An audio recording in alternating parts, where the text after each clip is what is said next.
Hey there, this is Pat Ennis of Ennis Legacy Partners. Welcome to the Exit Readiness Podcast. I'm here with co-host Walter Dial, CPA and tax partner at GRF CPAs and Advisors in Bethesda, Maryland. We also have with us today my partner, Ennis Legacy Partners, Corby McGordon. Our mission here on the podcast is to provide you, the business owner, with subject matter expertise on topics pertaining to building transferable or sellable business value, and then for planning your eventual exit from the business. We want to help you exit successfully and on your own terms and conditions. Gentlemen, we recently received this note from a faithful listener who is married to a business owner. You've touched on this topic in many episodes of the podcast, but I think it deserves its own episode. This is the topic of successful entrepreneurs who put off exit planning and the stress this places on the spouse and the family. I can't convince my husband to take any action on exit planning. He receives periodic offers to buy the business, but has no interest in meeting with them. He says the business is a cash cow, and if he died suddenly, his COO could easily run it. This may be true, but it would put me in the unwanted position of being the new owner. Please discuss the many negative consequences that failing to plan has on the surviving spouse and family. I hope that this episode will convince my husband to finally take action. So thanks to this faithful listener. This important topic is indeed going to be our focus today. And joining us to discuss this critical issue is friend and attorney Stuart Sorkin. Stuart's the founder of the Business and Legal Advisors here in the DC area, which is a consulting firm specializing in financial and legal protection of business owners, executives, entrepreneurs throughout the U.S. and overseas as well. Stuart works with startups to mid-sized business owners, integrating their personal estate planning goals with goals for growth, exit, and succession. Stuart's the author of Expensive Mistakes, or co-author of Expensive Mistakes when Buying and Selling Companies and How to Avoid Them in Your Deals, which we highly recommend that book. And he has more than 30 years of experience in this type of work. So he's the perfect guest for today's topic, which is how a lack of planning can impact your surviving spouse and family. So Stuart, welcome to the podcast. Welcome back to the podcast. Great to see you. Great to have you with us once again. Thank you. Couple of things that are not need to be planned for. First, as the listener wrote in, she doesn't necessarily want to run the business. She may or may not have the capabilities to run the business. One of the things that I think is critical is whether or not is to provide for someone to come in and run the company in an interim position upon the death of a founder. The idea of putting in their will or revocable trust that says, I vote to name, in this case, the COO to run the company, to put together a plan for the orderly transition or sale of the business, to submit it to my spouse for her approval, and to run the business. The reasons why this is critical is that the death of a founder can have a major devastating effect on the employees and their willingness to stay. And to go back to old political history, if someone doesn't come into that business the day after the funeral and act like Alexander Haig and say, I'm in charge and I'm going to run this thing, you run the risk of a loss of personnel, clients, etc. So you need to tie that piece in. Yeah. So Stuart, I think Walter and Corby would agree that in doing the work that we do, and I think you're going to agree too, that we categorize these issues really in three categories. Issues that impact the spouse and family in the event of a death of the owner. Personal financial planning. Okay, so how much income is the spouse and the family going to need at the owner's death, and how it's going to be provided. Then estate planning, or legally, how is the owner's business ownership actually going to be transferred at their death, to whom and how is it going to happen? And of course, that involves tax planning. And then the third category being the business continuity issues, which you started to creep into there too. Does the business need to continue? And if so, for how long? And then will the spouse and the family remain dependent financially on the business? Or not, maybe not, if they've done a good job outside of that. So to get started, let's start with the legal piece, the estate planning piece, and get you involved right here at the outset. What estate planning issues need to be addressed prior to an owner's death, or really even permanent incapacity? But let's focus on death, to protect the spouse and the family. Well, I think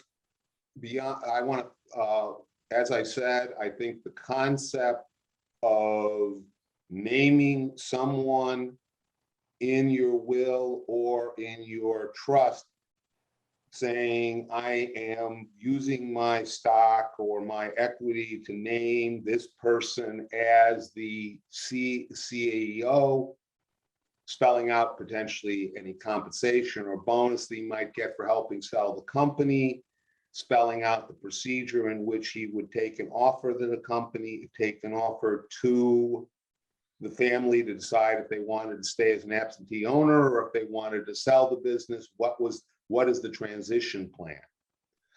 But a key to that is naming someone and not making sure they're going to stay is a problem.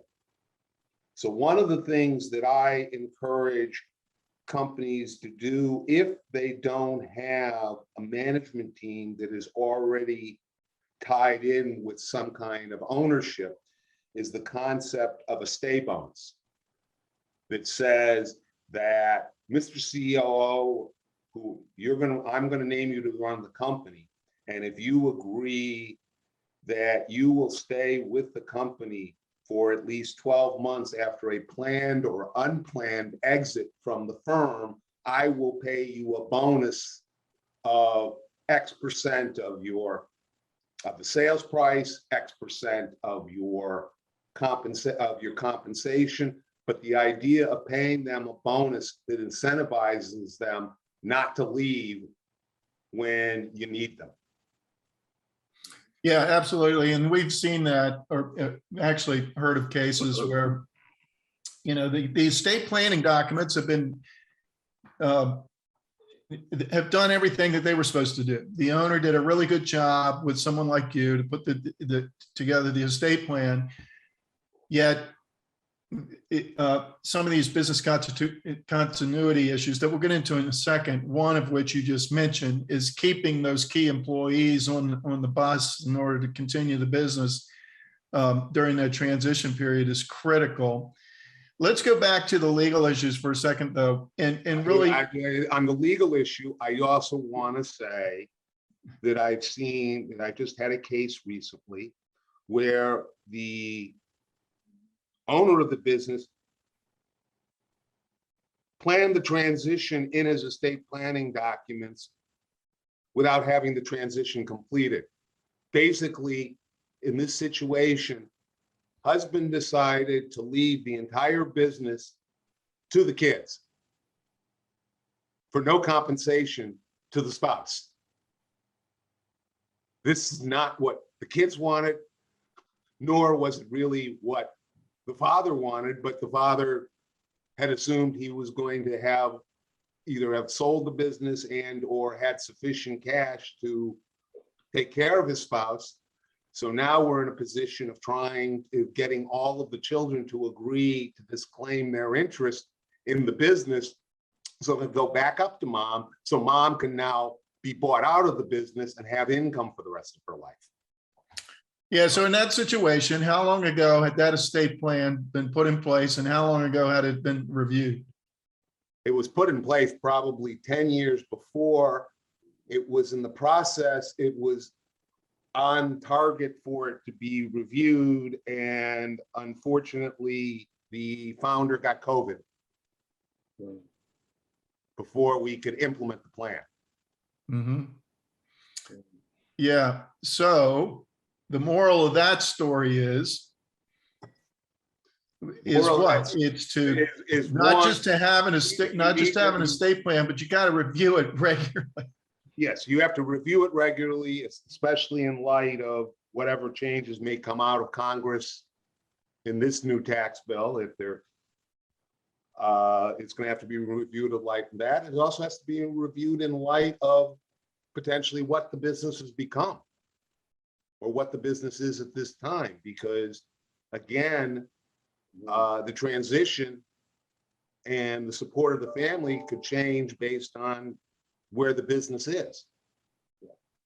And, you know, if it's significantly higher value, then there may be different issues than if there's not enough money, and or it could be lower value and there's not enough there to support the spouse. So how do you balance that? Right. So to our listeners' kind of case study or questions as it pertains to this particular situation, what were the stresses put on the spouse and the family as a result of all that? Well, we're still working through this, but as of now, we are working with local counsel, because this is in another state, where they are working on how we could effectively throw out the existing will. Because it's a validly executed will, and it's a question is through disclaimer, can the kids disclaim, and does that go back up to mom, or do we have to have some kind of transfer between kids back to mom? That's maybe a tax, might be a gift. We're still trying to resolve how we actually get there. The other issue that this case also had is that Dad's transition plan had a major failure in it, which is that he was looking at a transition plan where he was going to transition out and be bought out over a extended period of time. And one of the sons wants to get out of the business prior to full payment to Dad. And we're trying to figure out how we're going to deal with keeping the balance among the estate, but not ending up enriching the child, the son who leaves the business, because he's getting a bigger percentage of business, but not having fully paid for it. So Stuart, it also sounds like the communication between the owner and family was imperfect at best and yes, potentially very deficient. correct. And that's another issue of looking at it, of figuring, as I said, is it's really key that if you have started the transition plan, that, and you have employees who are owners who can facilitate the transition plan, that you have a very strong stockholders agreement between the new purchasers to best ensure that the family gets paid once the transition takes place. Yeah. I find the one thing that I think that I can tell you is that a lot of times people say, well, this is my son, you know, I don't need all the legal documentation. And I can tell you that in several cases, that has been an absolute disaster. I had one client who did a transition plan, sold to his son. Son decided he wanted to expand the business. He expanded the business by buying a new location, had a $2 million overrun on the build out of the new location, and ended up tanking his business. And because there wasn't a because the father had not wanted a typical commercial lease, he couldn't get access to the property during the bankruptcy. Mm. And therefore, not only did he lose the value of the equity he had sold, but his real estate that he had been renting to his son got tied up for 8 months without rent. So just because it's a family deal doesn't mean you do not document the deal as if it was with a third party. Mhm. And the worst, I can tell you, the worst litigation I've always seen has been families and partners, Mm. because they tend to become more principal fights than getting what they want fights. Mhm. Hey, Stuart, Yeah. how could a trust have helped in this situation? Could the business have been held in a trust while it was operating, or would it Yeah, it would have in a been, trust at death? Either it of would those have been, the typical scenario is that I would have transferred the stock into a revocable trust during life to avoid probate issues, but then provide with regard in the revocable trust this point that says, I'm basically using my vote to name this person CEO and to do these things with the company upon my death. Yeah. Mhm. Yep. Yep. So again, just to wrap this piece up, I want to. Oh, and let me throw one other thing in Okay. that I think that from a family perspective, and that is business loans with personal guarantees by the founders. Got to be very careful that you have a good enough relationship with the bank that if the founder dies, you don't get an instant call on the loan. You need to have something in place that if it's got a personal guarantee and it's tied to the business, you don't have the bank come and call in 30 days later saying your loan is being called because the guarantor has died. So that's another thing to consider in doing financing of your business, is to make sure that if you have to put a personal guarantee on it, that there's some period of time for you to get a replacement of the personal guarantee if the founder is the one who passes. You know what, that's actually a good transition into the other piece of business continuity, that having a plan in place to continue the business if the owner in all their planning in regard to their goals needs that business to continue for any period of time after they die, if they die, in order to provide for the family, or for whatever else whatever other goal they might have that would warrant continuing the business. And so that's a good issue. So we just talked about, with the estate planning piece, we talked about one of the key planning issues for business continuity, which is the actual transfer of ownership. We know this for a fact: either the owner's business is going to be owned by someone else at some point, or it's going to cease to exist. So the estate planning piece, which needs to be continually reviewed, takes care of that transfer of ownership. Another issue is, and you were just speaking to it a second ago, Stuart, is the company's loss of financial resources if you, the owner, dies. And that company no longer benefits from the deep pockets of the owner and their financial support, which can often look like a personal guarantee on a line of credit that they use maybe for payroll that gets pulled if the owner dies. So Correct. any other comments? Any other One other thoughts thing, about? here's one other thing that I think that is key for the protection of the family. In some cases, the value of the business the day before the owner dies is significantly less 12 months after they've died. If you create a situation where the management team or the acquirer is effectively paying 90 plus% of the disposable income to the family of the survivor of the decedent, how likely is it that they're going to continue doing that? So the concept that I build into my documents is, one, if the price of if the value of the company falls off by more than a stated percentage because of the death of a founder, then you would reduce the purchase price correspondingly.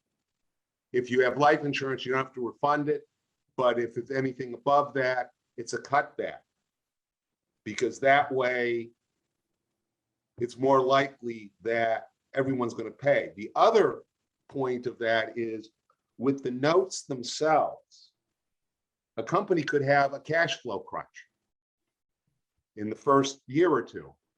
So what we provide in the notes is that the payment to the family will be the lower of level amortization or the net profit of the company for that year times the ownership percentage that the founder had.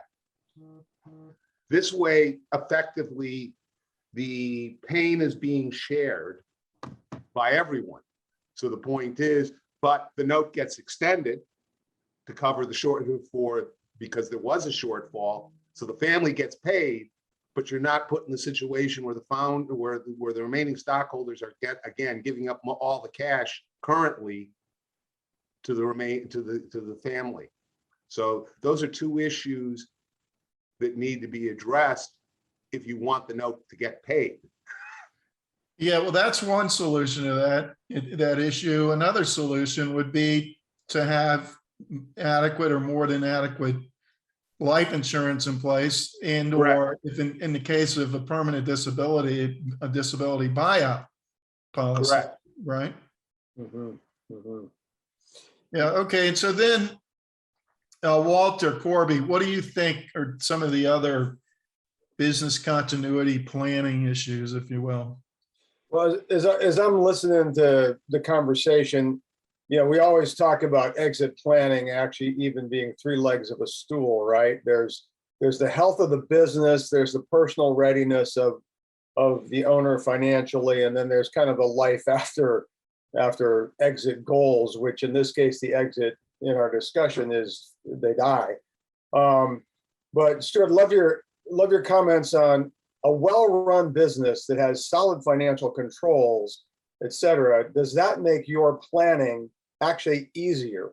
And does it make it clearer for the family as they walk through these issues? Well, let's put it this way. If you have a management team in place that is good, the company may not need to be sold. It could, the family could remain an absentee owner. It's the question is, has the founder taken the steps to build a management team that can ensure the survival of the company? Yeah. And that's where stay bonuses, equity ownership, et cetera, currently, and tying them in with a stockholders agreement could do a lot of that. Yeah. Yeah, like for instance, the case of the listener whose husband has told her that if I die, the CEO will run the company. Well, let's poke some holes in that for a second. What if the owner hasn't done what now? What could result in that plan of his? Well, one thing's been mentioned: if there's not a stay bonus or some kind of plan to retain the COO, they may or may not want to stick around for whatever reason. Maybe a competitor woos them away for some big payout or something. So that's one thing. Are there other things that come to your mind, any of you guys, in regard to the COO in this case? Well, here's the reason why I like having the trust own it and saying that I am issuing a proxy vote to name this person CEO, that you don't have a family dispute where there may be a son or a daughter or other people in the business who might be eventual stockholders in the sense of a percentage ownership of the company as a family member, trying to say, well, I want to have a shareholders meeting because I want to be president. So, but the idea of saying that I'm exercising my right to vote on my death, I'm exercising my right to vote as my final act to vote this stock, to name this person as CEO, you get around the corporate formality issue that someone could go around it, at least in the interim. Yeah, we almost always bring this issue up, Stuart, telling our clients, you know what, let's talk to your estate planning attorney about putting your business in a trust. When is it not a good idea to do that? Well, here's the issue. Depends on if you're talking about a revocable trust or an irrevocable trust. Well, revocable. Revocable,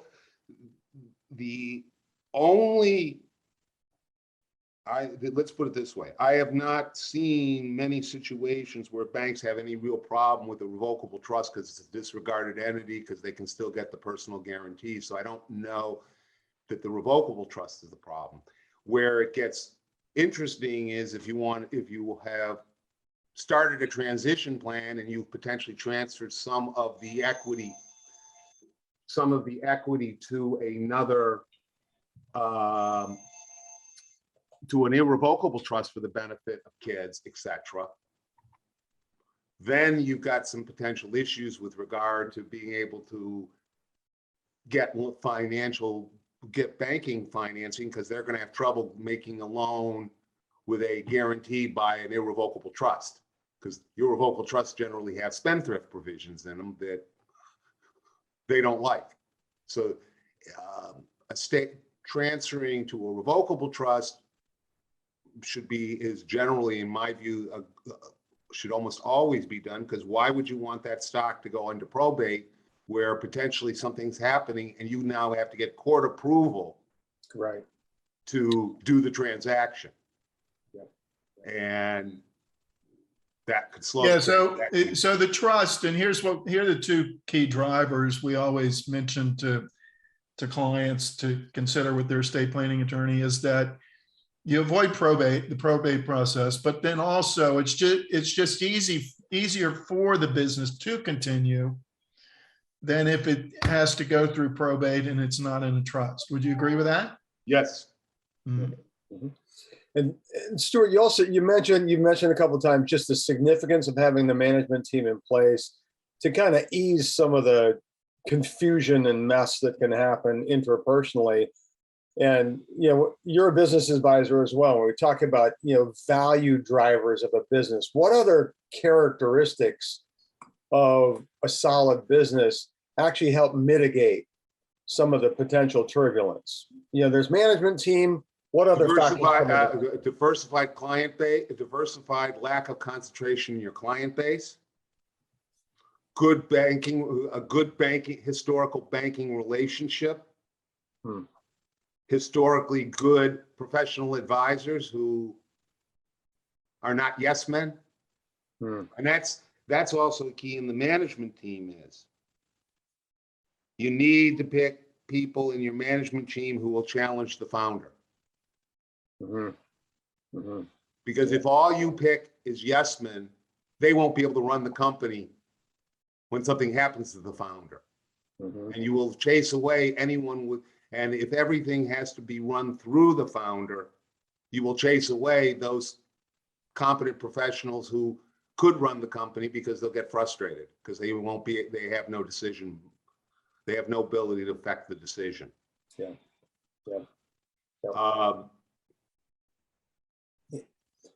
in a way to reflect back what I hear you saying, and being a business advisor myself, we always say that, exit planning is just good business planning. And what I hear you saying is that, part of good business planning is absolutely have a plan for the business, but part of that is also have a plan for the unknowns that could crop up, i.e. death of an owner. That's as much part of good business planning as is what are we going to make this year in terms of bottom line? And it also affects the type of compensation that you would consider giving to these key employees. Mhm. If they're younger and they're going to stay, then then some form of equity play may be the best to tie them. If they're a contemporary of the founder and you're trying to protect for death, an older employee is going to be less interested in equity because they're going to think, well, you know, the founder what's my equity worth if if I decide to leave before the founder? So that's where potentially non-qualified deferred comp plans, phantom equity, or cash being the motivating factor to stay post-acquisition. Mhm. Mhm. Yeah. Okay, so guys, And let me throw one last point out about this. And that is, regardless of planning for the death scenario, if you can deliver an intact management team to an acquirer, you're going to increase the purchase price that acquirer is going to pay. So I refer to the concept of the stay bonuses for planned and unplanned exit. Mhm. Because if there's a change in control, you still want to have that person tied in. So the Yeah. persons you want to tie in at death, you also want to tie in potentially on a sale to a third party because it's probably going to increase the overall value of the business. all right, so we've only got a couple minutes left, so let me summarize some things here, and then Walter's going to close us out here in a second. So to our listener who wrote in, and to other listeners, issues to be addressed in recommendations would be regularly review your personal financial plan to include your insurance program to make sure your insurance is adequate, whatever is needed. Number two, your estate plan. It's great that you have one, but if you don't keep it current and regularly review it, it can end up causing more problems than if you didn't have one, probably, kind of like what we were discussing earlier. So keep your estate plan current. And then three, you need a business continuity plan, a plan to keep the business continuing for as long as it needs to if you were to die, particularly if your family and your spouse are dependent on it financially. And that plan would include addressing issues like the transfer of ownership, the company's loss of financial resources that it's no longer going to enjoy, the company's no longer going to have your deep pockets, loss of key talent. One of the things we didn't talk about, loss of key talent, you, the owner, if you're still somewhat central to the business and everything that's happening, maybe sales, whatever it is, that needs to be replaced. That costs money. Loss of key employees and customers, we were talking about earlier, things like incentive planning, stay bonuses, and so on. So the solutions: current estate plan, adequate cash for operating expenses and retention stay bonuses, and then clear written instructions, what we would call business continuity instructions regarding operations. Who's going to be in charge of what?